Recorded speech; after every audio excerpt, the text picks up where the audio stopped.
इतने मां अहम खबर शेयर कर रहे हैं। सिंध हाई कोर्ट के मुख्तलिफ शोबन की बिजली फरहमी मुअत्तल है, जैं सबब कम सख्त मुतासिर थी रहो है। सिंध हाई कोर्ट में बिजली की मुतबादल फरहमी वारो निज़ाम भी कम करण छॾे ॾिनो। सिंध हाई कोर्ट जे IT सेक्शन फाइनेंस खाते ऐं ॿियनि शोबन की बिजली फरहमी मुअत्तल थी वई। बिजली की फरहमी मुअत्तल थियण सबब मुलाज़िमन की हाज़िरी ऐं ॿिया कम सख्त मुतासिर थियण लगा आहिनि। अहम ख़बर सां शेयर कई पिया। सिंध हाई कोर्ट के मुख्तलिफ शोबन की बिजली फरहमी मुअत्तल थी वई, जैं सबब कम सख्त मुतासिर थी रहो है। सिंध हाई कोर्ट में बिजली के मुतबादल फरहमी वारो निज़ाम भी कम करण छॾे वियो।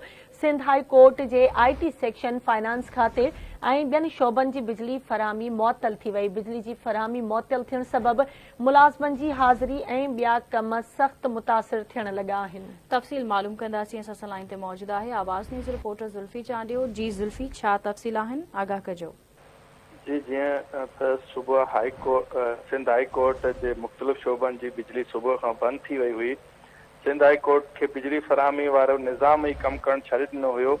बिजली बंदि हुजण करे सिंध हाई कोर्ट जे मुख़्तलिफ़ शोबन IT सेक्शन फिनांस डिपार्टमेंट समेत ॿिया पिणु सख़्त मुतासिर थिया। मुलाज़िमनि खे हाज़िरी भरण में पिणु ॾुखियाई पेश आयूं। जी ठीक है, मुझी मेहरबानी ज़ुल्फी अपडेट करण लाइ।